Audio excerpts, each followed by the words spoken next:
ये बताइए कि सर आपने बोल न्यूज़ का इंतखाब क्यों किया, एयर वाई को क्यों नहीं किया या दूसरे चैनल को?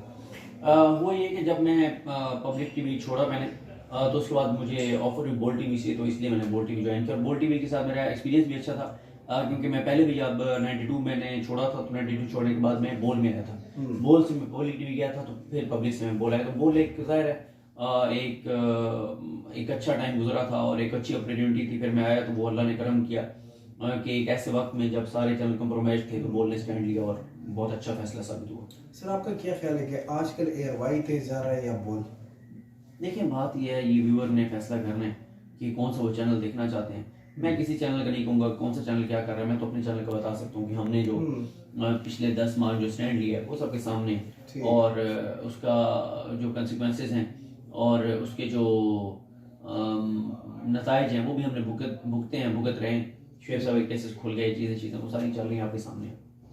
सर आपने ऐसे टीवी का इंतखाब किया कि जिसकी सरबराह पे इल्ज़ामात लगे, केसेस बनाए गए, तो आप उसी चैनल में काम कर रहे हैं, तो क्यों इस तरह आपने किया कि ऐसे इसी चैनल को आपने पसंद किया? देखिए, बात यह है कि उनके जो केसेस हैं, आप उन केसेस में अगर जाके देखें तो उनमें जिस तरह से वो बरीयत हुई और फिर उसके बाद फिर दोबारा रिमांड बैक, और ये देखिए, ये मैं उस 92 में था जब मेरे वहम गुमान में भी नहीं था कि कभी मैं बोल टीवी ज्वाइन करूँगा। जब चौधरी निसार ने और FIA ने बोल के खिलाफ कार्रवाई की थी, तो उस वक्त के मेरे ट्वीट्स फेसबुक के ऊपर सारी दर्जनों चीज़ें मौजूद हैं। मैं उस वक्त भी समझता था कि ये सिर्फ इसलिए हो रहा है क्योंकि बोल की जो पॉलिसीज थी, जो चीज़ें थी, वो ऐसी थी कि जो आप ऐसा समझिए कि चौधरी निसार ने किया था वो चैनल्स के कहने पर किया था, जो बाकी चैनल्स हैं, तो उस वक्त भी ये अंदाज़ा था। तो इसलिए जो है वो बोल के खिलाफ कार्रवाई हुई थी। और हमेशा से मैंने उस वक्त भी ये आवाज़ बुलंद की थी कि यार ये गलत हो रहा है, ये ज़्यादती हो रही है। तो अब भी आपके सामने सूरत हाल है जिस तरह की कि यहाँ पे आप स्टैंड लेते हैं, आप मौक़िफ़ एक अपनाते हैं और उसके बाद आपके ऊपर केसेस शुरू हो जाते हैं। सर पाकिस्तानी मीडिया में बहुत ज़्यादा डिवीज़न है, कोई एक सपोर्ट कर रहा है, कोई दूसरी पार्टी को सपोर्ट कर रहा है। इसी तरह हम देखते हैं कि ARY और बोल टीवी भी इमरान खान के सपोर्टर हैं और PDM की मुखालिफ हैं। तो जर्नलिज्म में तो इस तरह नहीं होता ना। यह देखिए, बात यह है कि एक होता है कि फैक्ट्स को रिपोर्ट करना, उसमें आप ऊंच नीच नहीं कर सकते, उसमें आपने फैक्ट्स को रिपोर्ट करने हैं। आप एक प्रोसीडिंग को रिपोर्ट कर रहे हैं, जज ने क्या कहा, वकील ने क्या, आपने वो कहा है। एक है आपका एनालिसिस, आपके प्रोग्राम है उसमें आपका एनालिसिस है, आपके एनालिस्ट हैं, उनकी अपनी एक राय है। और वो अगर समझते हैं कि इमरान खान इन बातों से बेहतर है तो वो कहेंगे कि बेहतर है, और वो कह रहे हैं। सर आपके सबसे पहले जो व्यूज़ आए थे यूट्यूब पे 90, आपने कहा था कि मेरे 90,000 व्यूज़ आते एक वीडियो पे, तो मुझे मोटिवेशन मिली। तो मुझे ये बताएं कि आजकल आप यूट्यूब से कितना कमा रहे हैं? यार ये देखिए, मैं अपनी चीज़ ये बताऊँ कि मैं तो जब यूट्यूब पे आया था तो मुझे तो ये अंदाज़ा भी नहीं था कि यूट्यूब पे करता है और कितना करता है। मैं तो खैर वो बड़ी लंबी अपनी मैंने स्टोरी सुनाई हुई है कि मैं यूट्यूब पे क्यों आया था। मेरा तो कभी भी इरादा नहीं था यूट्यूब पे आने का, मैं तो हादसाती तौर पे यूट्यूब पे आया। बाकी ये होता है कि दो चीज़ें होती हैं। एक होता है कि आपका जब पर्पज़ कमाना हो, तो फिर ये होता है कि आप बहुत सारी चीज़ें किसी और तरह से कर रहे होते हैं। लेकिन जब आपका पर्पज़ रिपोर्ट करना हो और चीज़ें करना हो, तो फिर और चीज़ें होती हैं। मेरे ख्याल इसमें जो इनकम है वो सानवी चीज़ है, बुनियादी चीज़ कुछ और है कि वो जो आपका पैशन होता है, आप जो रिपोर्ट कर रहे होते हैं, आप चीज़ें कर रहे होती हैं। और मैं जब 92 में था, जब मेरी 25,000 तनख्वाह थी, उस वक्त भी मैं इतने ही पैशन के साथ काम करता था जितना मैं अपने यूट्यूब पे करता हूँ। तो मेरा ख्याल है कि ये चीज़ ज़्यादा मैटर करती है। बाकी ज़ाहिर है इसमें कोई शक नहीं, यूट्यूब बहुत अच्छा पे करता है। सर हज़ारों में पे करते हैं या लाखों में? ये डिपेंड करता है कि आप काम कितना कर रहे हैं। सर मैंने सुना है कि इमरान यार साहब ने एक दफ़ा कहा था कि मैं यूट्यूब से 1 करोड़ से ज़्यादा कमाता हूँ पर मंथ। क्या इस बात में सच्चाई है? ये तो इमरान भी बता सकते हैं, लेकिन अल्लाह ताला अगर वो 1 करोड़ कमा रहे तो मैं मेरी दुआ है कि अल्लाह करे 10 करोड़ कमाएं, क्योंकि मैं उनके बारे में ज़ाती तौर पे जानता हूँ कि जितना वो दुखी इंसानियत के लिए खर्च करते हैं और जिस तरह से उनकी एक्टिविटीज़ हैं, जिस तरह से वो वेलफेयर का काम कर रहे हैं, तो अल्लाह ताला उसके सदक़े उनको करोड़ों अरबों रुपए दे। सर अगर आप जहाज़ में सफ़र कर रहे हो तो आपके साथ सिर्फ एक ही सीट हो आपके अलावा, तो आपको एक ही शख्स बैठाना हो, सलीम साफ़ी या इमरान रियाज, तो आप किसको बैठाएंगे? यार देखिए ना, साफ़ी साहब के साथ भी बड़ा एहतराम का ताल्लुक है। ज़ाहिर है इमरान भाई के साथ तो सफ़र बहुत करते हैं, तो मैं साफ़ी साहब को ही कहूँगा कि चलो उनसे गपशप हो जाएगी। फिर तो सलीम साफ़ी नाराज़ हो जाएंगे। नहीं, साफ़ी साहब को कहूँगा कि सर आप ज़रा थोड़ा सा मुझे बर्दाश्त करें, मेरे साथ बैठ जाएं। सर हामिद मीर साहब के बारे में आपने बताया कि उसने मलिक के प्रोग्राम में 25 झूठ बोले। क्या हामिद मीर साहब भी झूठ बोलते हैं?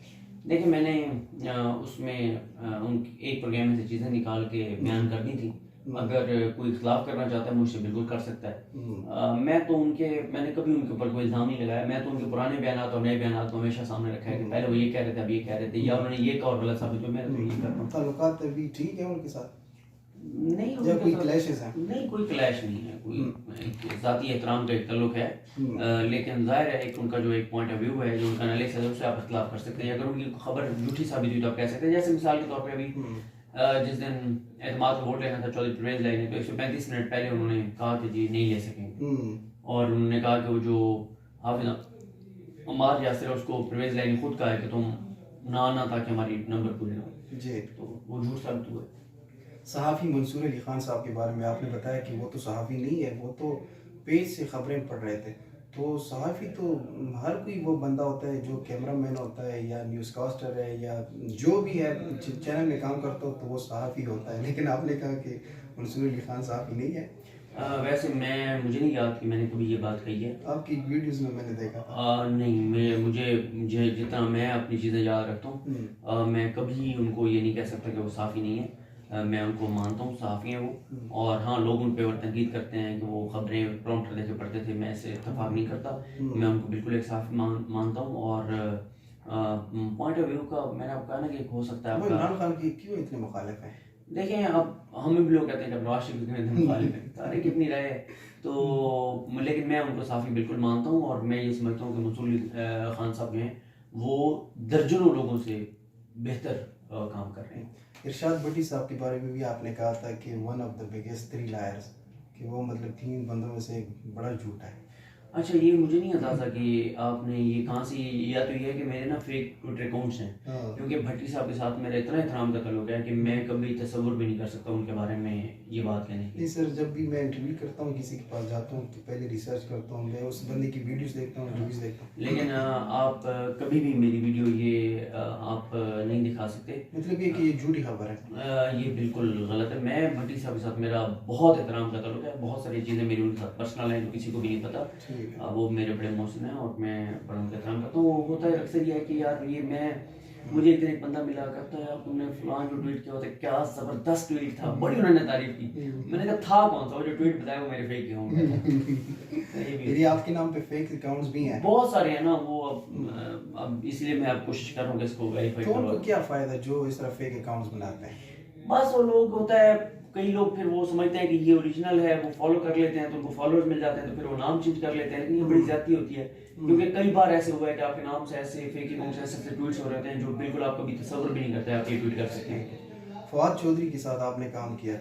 सियासत में अगर हम उनको देखें तो वो पार्टियां बदलता रहता है और सियासत में कभी कभी इस तरह की बातें करते हैं कि बहुत से लोग नाराज़ हो जाते हैं, बहुत सख्त ज़बान इस्तेमाल करते हैं। तो मुझे ये बताएं कि जब वो सहाफ़त में थे तो इसी तरह सियासत की तरह चैनल्स बदलते थे और सख्त ज़बान इस्तेमाल करते थे? देखिए, फवाद साहब 3-4 उन्होंने चैनल बदले थे, लेकिन उनका पॉइंट ऑफ व्यू बहुत सख्त था। वो चैनल अफोर्ड नहीं कर सकते थे। उनका ये कभी नहीं होता था कि पैसों के लिए उन्होंने चैनल बदले।